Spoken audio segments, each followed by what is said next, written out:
The markets popped this morning at 8:30 a.m. What you need to know about it, what you need to know looking forward from here, I'm going to talk about it in this video. I am Dr. Stock, Doctor of Education, and I got to admit, I only know 25 letters of the alphabet. I don't know why.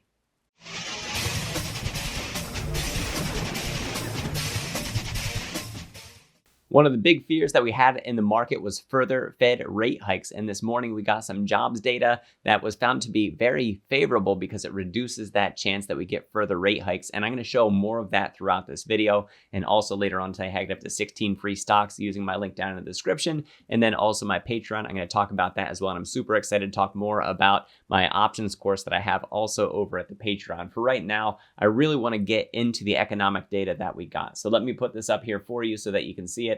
So here's why the market's popped at 8:30. And the biggest thing out of all the data that's here, the biggest thing is this unemployment rate that went up to 3.8%, previously was at 3.5. And check out the consensus and forecast. So we were not expecting to go up to 3.8. And so to actually see that happening, that's the softness in the data that we're looking for the labor market. And that's actually, I should say, what the Fed was looking for. Because honestly, I like a tight labor market. I like to think about the fact that people have their job and earning their way and making their way in the world. And so to see the unemployment rate go up, not great, but to see it go up because of market purposes, that can be really good for us. And I can tell you that over in the Discord this morning, I said, that's great until it isn't. And I'll talk more about that as we look down the road. But for right now, let's stick to the calendar that I have here for you. This is what it looks like. And when the Fed says they were looking for signs of softening in the labor market, we actually had them there. This sort of is the icing on the cake. So look at the tops that we had recently. So from January, we're at 3.4, and that was the first time that we bottomed out there. So when we look at the tops, 3.6, 3.7, 3.8, it takes at least three of them to really make a pattern off of this, because you can make a line off of any two data points, but as soon as you get a third one, that starts to tell a much better story. Look at the middles. We have 3.5 and 3.6, so we have a trend up there, and we have a trend up across the bottoms, 3.4, 3.4, 3.5. So what we want to see in the next jobs report that we get out is we want to see something, and again, this goes to seeing the market go up versus the market going down.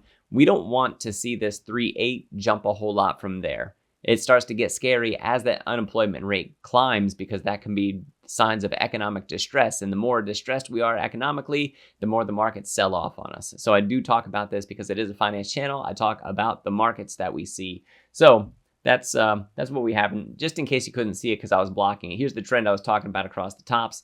And there's across the middles and across the bottoms, that just a little bit more data. And I think that's really going to tell that full story. And I think it's also worthwhile to look ahead and see what we're going to get. And scrolling down through here until we get down to September the 13th. And this is something that you absolutely want to have on your calendar, because this is our next CPI read. And that is going to be absolutely critical to pay attention to that. I put my CPI projection out on the Patreon. That is early access over there. And then I bring it onto YouTube closer to that date. And if you want access to the spreadsheets that I put out and the forecast that I have for that, like I said, those are also at the Patreon. So Wednesday, September the 13th, inflation rate. Where exactly are we going to fall in this? Are we going to keep on telling that same story that inflation is not resurging? Because that's critical. That's the last CPI report that we get prior to the next FOMC meeting, which I believe we get that report. I believe it's September the 19th and 20th.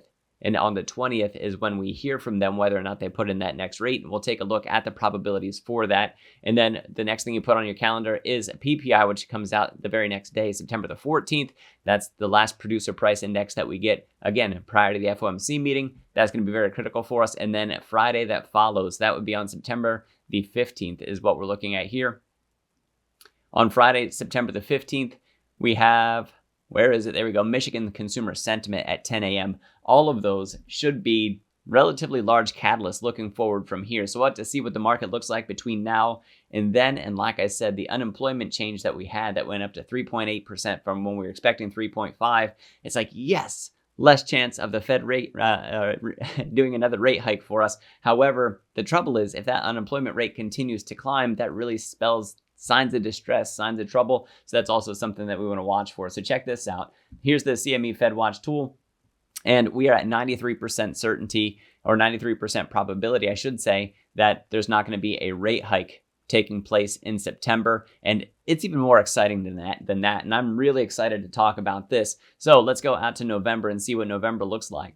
When we go to November, we actually have a 65% chance to be right where we're at right now. So 2/3 of a chance that we're there, 1/3 of a chance that we actually get a rate hike in November. So that's still significant. It still could happen. And we'll see those reports come out. But I think that these probabilities are going to shift downward over time and really be balanced on the fact that we're not going to get any further rate hikes. Now, the really exciting part to this is when we look at December.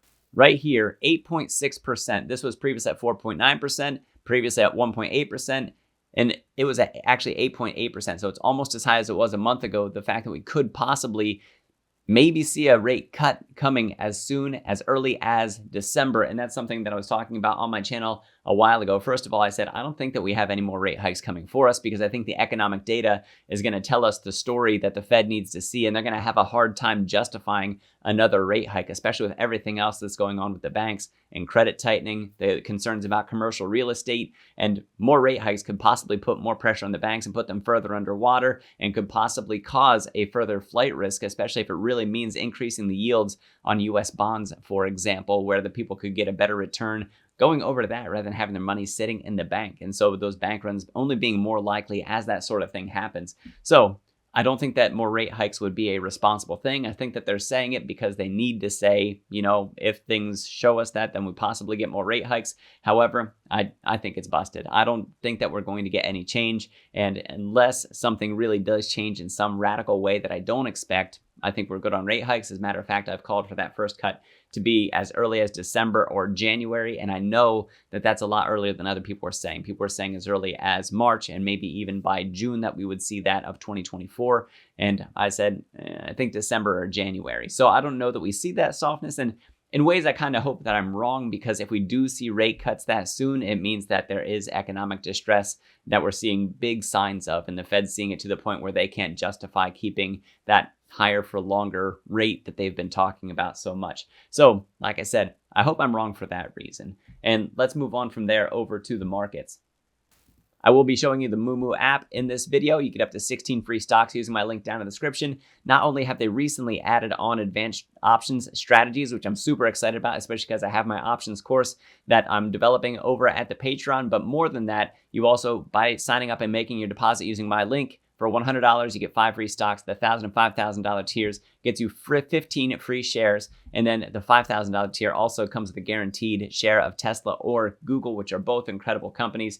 The Dr. Stock Patreon, come on over, be part of the community, see what I'm buying and selling, get a hold of my research, my NVIDIA stock price prediction and NVIDIA earnings forecast for Q3 already, which also has the projection for them out through 2028 for their earnings. So I'm very excited to have that out and ready so soon. And I'm also going to be updating my Tesla stock price prediction as well. And like I said about that options course, I'm developing that right now. So get in while the getting's good. And as I develop that out, and it is most definitely a ground up course that from the very beginner who doesn't even know what an option is, and then I'll move all the way up through advanced option strategies and how to capitalize on them and really amplify your portfolio. All right, with that said, we better move over to Moomoo. So here we go. We're looking at QQQ, and let me collapse that right now.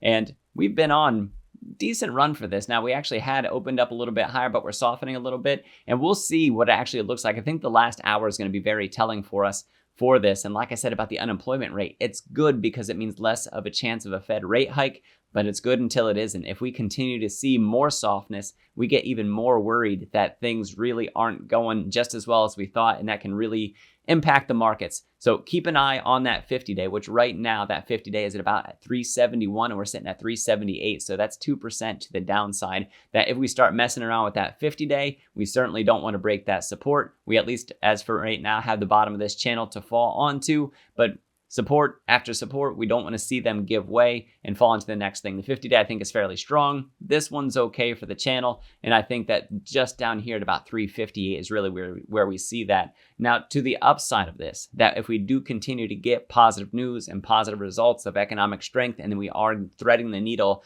and getting exactly what we need to see to appease the Fed and exactly what we need to see from the consumer, that leaves a lot more room to the upside for this, that from this 378 that we go back and we retest 385 or 387. And then from there, that leads us up to 394, possibly even going back and retesting some of these previous highs that we saw somewhere around that 400. So those are the things that I'm thinking about for the Qs. And then when we go over to SPY, There we go, which tracks the S&P. This one we're doing all right so far. Same thing, that 50-day is the thing that we're watching at for right about 445, 446 is where that's at. We don't want to break that support. We also don't want to break down until we get all the way to this horizontal, right at about 433 down to about 430, because that's something that could really break down and cause us to have a much larger fall, where we have a tenuous support here, about 423, and then from there it takes us down to about 412. On the upside, we have room up to about 457, 458, 459, so about 2% to the upside before hitting significant resistance. And then from there, the next real resistance that we get is at about 463. So that's the room to the upside that we get from that. So I got to reiterate that what we want is strong economic data. So, okay, fine, a little bit of loosening in the labor force, in the jobs numbers that we get, but only a little bit, and then we got to hold steady. If it starts to retighten, the Fed puts their eyeballs back on it, the market drops because we could possibly get those further rate hikes. If we start to loosen too much, then that's signs of economic distress, that companies are cutting too many people loose, initial jobless claims spike. So looking forward from here, watch CPI, watch PPI, watch those jobs numbers that come out. Michigan consumer sentiment, the preliminary results that we get from that at 10 a.m. on Friday. I believe it's September the 15th. So September 13th, 14th, 15th. Those are going to be crucial days for us because, like I said, those are the last big reports we get prior to the next FOMC meeting. And it's anybody's guess where the market goes from here. I talked to you about support levels. I talked to you about resistance levels that we have. And all that while, we will be taking advantage of these moves in the market over at the Patreon, in the Discord that I have over there. I'll keep on putting out my research, all my opportunities, all my buys and sells, and keep on filling out the options course so we can really learn how to amplify our portfolios and really grab a hold of that alpha that puts us above and beyond the typical market returns that we get with something like an ETF that tracks the S&P. So thank you guys for watching this video. I really do appreciate you sticking around for this long. Get your free stocks from Moo. Sign up and join us over at the Patreon. We'd absolutely love to have you over there. I gotta say, I'm astounded by the kindness and the support of the community members that I have so far. And if you are of a similar sort and would love to come join us, and you have an inquisitive spirit and you're just looking how to even do better financially, come on over, join us, ask your questions, take advantage of the offerings that I have there, and even take more advantage of those future offerings as I continue to push value and service. Thanks guys for watching. I am Dr. Stock, Doctor of Education. Remember, my friends, that learning is earning, and we'll see you in the next video.